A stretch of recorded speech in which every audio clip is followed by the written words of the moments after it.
How did one woman help start a movement by visiting bars and pool halls?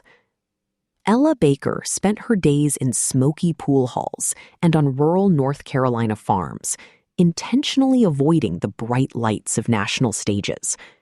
While names like Martin Luther King Jr. filled the headlines, Baker worked in the quiet corners of the South, building the backbone of the civil rights movement.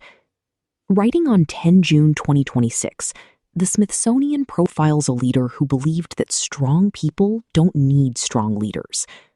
Her story shows how a preference for the background helped launch the student-led protests that eventually changed the country's laws. Written in Smithsonian Magazine. Narrated for Arva.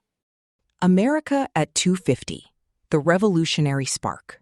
A Smithsonian Magazine special report. One of the quietest leaders in the civil rights movement, Ella Baker, led by encouraging everyone to get involved.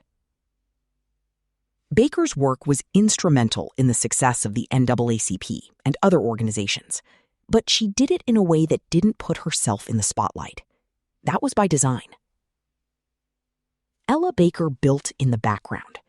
Though her work as a grassroots organizer helped strengthen the National Association for the Advancement of Colored People, NAACP, birth the civil rights movement, and spark the explosion of youth activism in 1960s America, she had no interest in being thrust into a pantheon of great black leaders.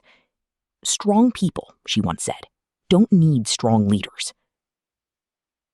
Born in 1903 in Norfolk, Virginia, Baker grew up understanding that community came first. When she was a child, her family moved to her grandparents' farm in North Carolina, where Baker picked vegetables to give to her neighbors.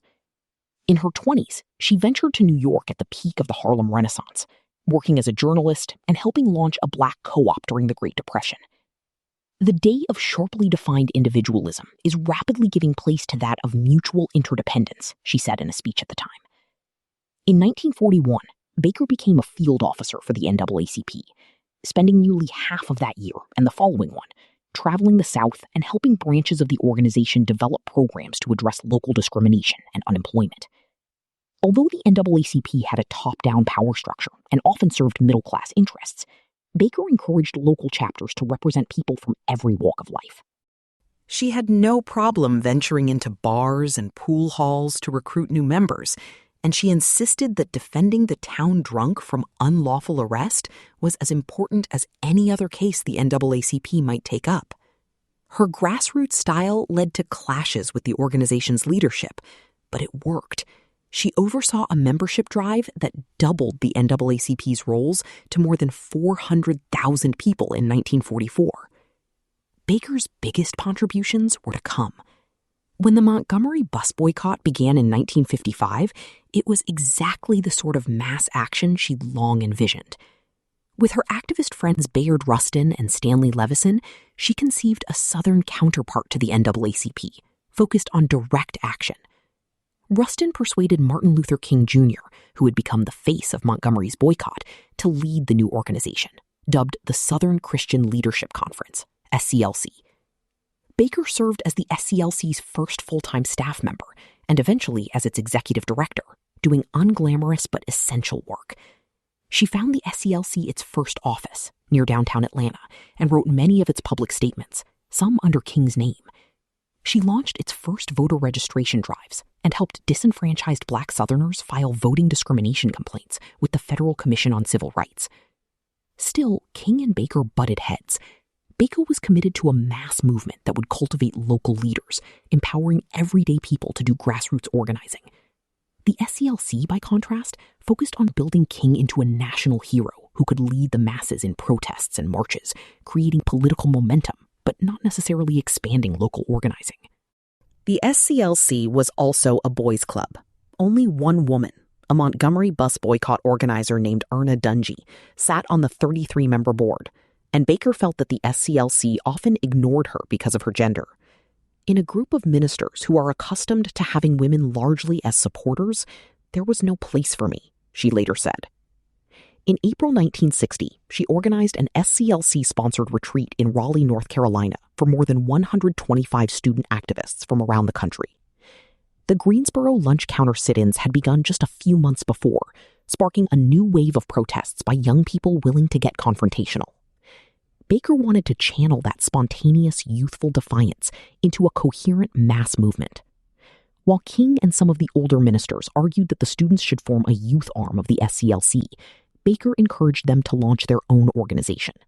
By the conference's close, the Student Nonviolent Coordinating Committee, SNCC, was born. The SNCC drove mass mobilization in the civil rights movement. Sit-ins, voter registration drives, the Freedom Rides. Generational leaders such as John Lewis, Diane Nash, Julian Bond, and Stokely Carmichael got their start in the SNCC, where Baker served as an advisor. What was nice about Miss Baker is you never felt that she had a personal agenda, SNCC worker Judy Richardson later said. It was always about what is good for the organization, for Black people, for whatever the larger issue was. Baker advocated for racial justice until her death in New York in 1986, at 83. She rarely sought the spotlight, as she was too busy helping others find their purpose in the moment. "The group comes first in my mind," she once said. Her commitment to grassroots organizing now feels prescient. She intuited that the will to change the world could not be decreed from on high. It had to be nurtured in the heart of every citizen. "My basic sense of it," she said, has always been to get people to understand that in the long run, they themselves are the only protection they have against violence or injustice. Did you know? What's in a name? In 1978, at Baker's 75th birthday party, one of her protégés, Bob Moses, nicknamed the civil rights icon Fundi, a Swahili word meaning master craftsperson, and indicating the person in a community who learns a vital skill and then teaches it to the next generation. The affectionate moniker was often used within movement circles, honoring Baker's singularly selfless approach to civil rights.